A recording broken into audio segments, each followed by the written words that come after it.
What is going on, guys? My name is Yasin and I'm back with an updated virtual world testing video. So I'm not necessarily playing against all meta, but I am playing against some pretty relevant decks that you will be encountering, and I'm going to be showcasing you the power and quite frankly, also the consistency of Virtual World. Is just that sometimes, of course, your hand isn't ideal, and sometimes you can randomly lose to one hand shop or play through 3 hand shops. It's kind of just never the same thing. But before we get into any of these replays, if you haven't liked and subscribed already, please make sure you do, because it really does help me out so much. And let's get right into replay number 1. So I think I'm going first. I don't believe I won that dice roll, though. I think my opponent won the dice roll and made me go first. He's playing a going second hero deck, so that would make sense. And yeah, I go and Kowloon, activate the Chuchi, and then Desires, draw into some pretty nice cards, so I can finally unbreak. Desires definitely helping quite well here. And then yeah, the Kinglong search the Lulu. And from there, I really get to play the game. So the Kowloon was almost like an Ash bait, so the Desires could actually resolve. But obviously, I really needed that face-up Virtual World card so I could start triggering my effects. So at the end of the day, a single Ash would have made me lose. You can kind of understand that my message that I said at the very beginning of the video definitely is correct. But yeah, anyways, I'm going to go for a Stardust Charge Warrior because I already have my level 6 tuner. And then ultimate at Sulkin, set the Desires, and I swear to God, this... Yeah, okay. Yeah, this is... my God. It's the kind of play that... It's not that it annoys me, because there is like a way to play around it. It's just that I always wonder if it makes sense, because Ultimate Sulkin can actually not be targeted for attacks or by card effects while you control another Synchro monster. So what you can do is, before you get to trigger the effect of Sulkin, just summon like your Muddy Mudragon first, or Shen or something. Well, actually, Shen, not really. I mean, maybe. And then your opponent might be like, oh, I can't impermit.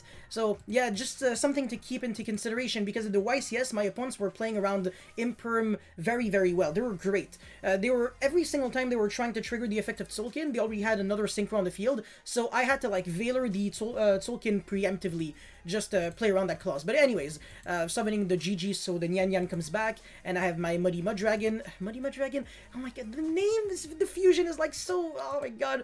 But yeah, I pretty much like almost have the same full board as always, but without the Crystal Wing, of course, because the Sulkin was negated. Lightning Storm destroying my spells and traps, I can deal with that. He's just passing there. Wow, okay. Not even trying to at least use the Fusion Destiny to see if it's going to get negated by Dragoon or by something else. I would have Ashed it. I wouldn't have Dragooned it. My Dragoon has to be used on more generic dangerous cards that Ash might not cover. But anyways, I really get to play the game here, literally just one single summon, and I get to play like Shen. As long as I can have at least 5,000 damage with these couple of summons, I win, because this is already 3k on the board, and this is just way more than enough. So Nyan really putting in that work, always consistently summoning itself back onto the field from the graveyard, as well as shuffling back my banished cards into the deck. But that's it for replay number 1. Let's get into the next one. This is the same opponent, and I'm going first again, so my opponent actually made me go first on game 2. This was a best out of 3, so I'm going to eat the Droll and Logbird, unfortunately, which kind of is rough, because I really did wanted to get to the searches with Kinglong and stuff, and if I go for Curl Dragon and Stardust Treasure Warrior, I'm not going to be able to draw anything. But it's not the end of the world, even without, you know, access to drawing ability cards, I can still play the game. My opponent Ghost Belling me here is something that a lot of people would actually think, should I negate this or not, because my opponent could actually be bluffing, maybe he has Nibiru, but at the same time maybe there's Valor and Imperm instead. So I was like, you know what, the likelihood of you having Valor and Imperm and really trying to ensure that the Ghost Bell resolves is much higher than you having Nibiru. So you know what, I'm just gonna be like, whatever, if you have Nibiru, you have it. You're going to have to use 3 cards from your hand just to stop my first turn, and I'm still going to be able to secure the Chuchi and Ash anyways, so I don't think you can play with just 3 cards going second against 2 interruptions. So I think I played well by negating the Ghost Bell, but again, it could have been Nibiru, and then I would have been completely cooked. But yeah, I didn't get too screwed here. Now I only have 1 card in hand, so I'm like, do I Ash or do I Dragoon, or do I do nothing? And I'm like, nah, I'm just gonna let you get locked under Dark Hero. It's completely fine. But he was actually not playing like a Phoenix Enforcer splash deck. It was like an actual hero deck. and I didn't know that, so I was really shocked. But by negating the Stratos, he definitely cannot play the game. Solemn Judgment is not a good card going second. It should have never been sided in or kept in. And Ash here is just irrelevant. I can just negate it with Crystal Wing. And at this point, he said GG. The game was completely over. Let's get into the next one. I believe I'm going first again. My opponent has Imperm with a starter for the Sword Soul deck, especially going second, with double Sudden Shift, which is kind of like an Icarus Attack-esque card. Now, I swear to God, this, by the way, will happen in real-life events. I've heard my friend tell me that someone ashed his danger effect in the hand at a regional, so I swear on my life, people would ash and hand trap absolutely anything. The thing is, people don't really read cards, so they read Imperm and they're like, negate all spells and traps in the same column if you use it, but it has to be set before the activation, and obviously if you use it as a hand trap, that doesn't work, so you can't just negate desires. Like, this is not Cyframe Delta or Ash. No. You negating my Kirin here does absolutely nothing. It was just funny because it's not the first time I see people doing this, and it's definitely not going to be the last, but I swear to God, ashing a danger effect in the hand, oh my god. Like, how do you... I feel so bad for people who actually lose because of this. Like, how do you feel after that? Like, oh my god. Anyways, it's now my turn to clown. Nyan Nyan gets banished when it leaves the field after summoning itself back from the grave. So, when this is a level 6 tuner, kinda realize that you can't send it to the graveyard with Sulking because this is a summoning condition. So, this is just staying on the field, and now I have to do some really sketchy plays if I want to do the full combo. So, a bit pathetic. I have to do the Shen Shen first, but it doesn't change anything since I have Lao Lao. But that doesn't change the fact that I played very poorly. I'm not really proud of myself here. And yeah, we all make mistakes, it's fine, just move on, and whatever, I still get to full combo as I said. It's just that while I was using the effective Chuchi, I was like, wait, hold on, no, this doesn't work, I can't play. And another misplay here is me using Crystal Wing against the Ecclesia. I should have used it on the monster that would have been summoned off of it, so I should have just let the Ecclesia resolve and then negate the Moyi. Because now I have to use my Monster Reborn on a card that just doesn't really do enough to me, honestly. I just, like, Imperm on this, like, come on. Yeah, this Monster Reborn also doesn't work because the Shen Shen makes it go into the Banished instead, which is actually pretty huge. And yeah, I mean, I just get to play the game pretty well here. The double Sudden Shift just doesn't do jack, and I'm going to be able to kill him. I have no idea why I randomly went for these monsters, because the Juju effect cannot be used while you have Shen Shen on the field, since it's sends to the graveyard, doesn't do those stuff. Actually, well, I have to banish monsters with the same original attribute and type, so maybe I just couldn't use the effect, I don't know. But the Fan has to target, like, face-up card on the field, so yeah, I'm pretty pathetic, but again, it's fine. Let's get into the next one. Okay, so this time I go second. My opponent doesn't have that much. Like, Dragoon with 2 back row is technically, like, playable, it's just that it's not great enough. So yeah, Emergency Teleport, I have absolutely no idea how to operate this one, because I'm like, do I kind of only try to play around the Dragoon, or do I also try to navigate through the back row as well? And I just, yeah, I feel like I should have baited the Dragoon with, like, the King Long effect in the graveyard, like, way earlier. Because of that, I had to commit into a useless Lily that I just didn't want to summon. So I definitely do regret that. I still get to play the game, it's just, again, not the way I really intended to.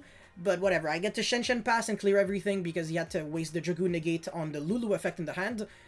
He just had to. And yeah, the Albaz is a great card here, gets to fuse with my Zeus, and summon Construct, which is just absolutely amazing. Draws 1 card as well, but the card just doesn't do anything. Construct getting to destroy my Shen Shen because it is a special summon monster, so it's just gonna die immediately, but I am still alive, and you are not allowed to not kill Virtual World when you try to follow up, because I'm going to kill you on my follow-up. My follow-up is insane. I have GG to recycle back a Virtual World from my graveyard to my hand during the end phase, and I still have, like, King Long and stuff floated in the graveyard. Now, again, me banishing the Dragoon like a dumbass is really stupid. I had absolutely no idea that Branded Opening had a graveyard effect to protect the fusion monster. Again, it changed nothing, because I still obviously have way more than enough for game. It's just that I could have played better. So that's really all I'm saying. But yeah, I'm shuffling my card, I'm drawing 1, I'm activating the Chuche to try to destroy that fusion, and of course, I should have banished the Branded Opening instead of, what's-his-face. So, yeah. It's just like, in case I don't kill you because you have Nibiru, I don't want you to, like, top deck Monster Reborn, revive back Dragoon. but it's not like how it ended up happening. And obviously I have game here because I can special summon GG and attack for game. So that's it, that's all. Okay, now I actually learned something relevant here. This is a quick play spell that summons from the grave. Now this is... Yeah, alright, yeah, exactly what I thought. This is a quick play that allows you to rank up on top of a monster on your field. So you're going to see that I actually did kind of a questionable play because I just wasn't sure if this card to rank up was a quick play spell or not. But yeah, turns out it was, so my misplay ended up kind of working out in my favor. Because I really thought that, you know, it was a quick play spell, and it was, like I said. But yeah, he goes Imperm here, and now he's going to be able to search. Now, the play that I really considered, I actually took like a solid 10 to 15 seconds to think on that. I was like, do I pop with Chuche here? Because I know that a lot of the Exorcisters, well, actually only one, can special summon itself from the hand while you control an Exorcister monster. And I was well aware of the fact that the deck could actually play Spellcaster Extenders as well. But I really was scared of this card. Like, if I go Chuche and then he goes like Chain, the Exorcister Amento to, you know, summon an Xyz on top, I would have been kind of cucked, and yeah, I mean, me just kind of dodging it was apparently the correct move to go here. So, yeah, I mean, I just let him play here. It's like the effect to, like, detach to search a spell or trap. I imperm because I really thought it was, like, the other way around, like, the effect to, like, banish, but it really doesn't change anything. Him making the Dragoon here makes absolutely zero sense at all. I really think he should have used the effect of Amento first, instead of just trying to make an Xyz and then overlay Link for Anaconda. So that was kind of a waste of... actually, oh, you can only activate this card during your opponent's turn unless your opponent controls a monster special summon from the grave. Never mind, he actually couldn't have used its effect on his own turn, so yeah, I definitely messed up. I'm really stupid, and I should learn to read. Okay, now I'm going first, again. Solemn Warning, Elen, Time Thief Hack. Okay, Time Thief cards, I see. I don't know, I'm asking you, do Time Thief actually have a lot of synergy with Exorcisters? Maybe. My friend Anthony Williams told me that the Spriggans cards are really good with Time Thief, so I'm actually going to try to look at the whole deck as soon as I have a little bit of time. Of course, Banlist season is always taking up all the time that I have, but yeah, whatever. I'm going to be able to make the full board, so Crystal Wing, Dragoon, Chuche, with even an Imperm on top, like, oh my god. Oh, and the Shenshen, of course, and the Unphased Recycle. Like, it couldn't have been better. And as soon as he summons a monster, I go pop, and then he goes, scoop, yeah, okay, and phase. Not even tries to, like, set this on a warning, nothing at all, just pass here. But yeah, summon Lulu, and then I'm like, I'm not even gonna overcomplicate it, whatever, I can kill you, so why would I, bother just using my brain cells? Like, I want to go to sleep. It's like freaking almost 1 a.m. and congratulations, you're dead. So thank you so much for watching this video. I actually learned a lot, and this is the important essence of just testing in just EDO Pro, Dueling Book, whatever. The point isn't to win, it's to learn. So when you lose, I feel like you learn a bit more because you get to kind of have to, you're forced to like reflect upon what made you lose, whereas when you win, you kind of have like a mentality of, oh, I did well, let's just keep doing, let's just keep playing this way. But whatever. I mean, I feel like when you lose with Virtual World, sometimes it is attributed due to bricking, and when you win, it's because, I mean, your first turn one board is just gigantic. I mean, it's really hard to lose, but sometimes you lose because of your own misplays, which is really important. I'm well aware of my misplays, and I am willing to work on them. But that's pretty much it for this video. Thank you for watching. Don't forget to like and subscribe. I'll see you guys very soon. Peace.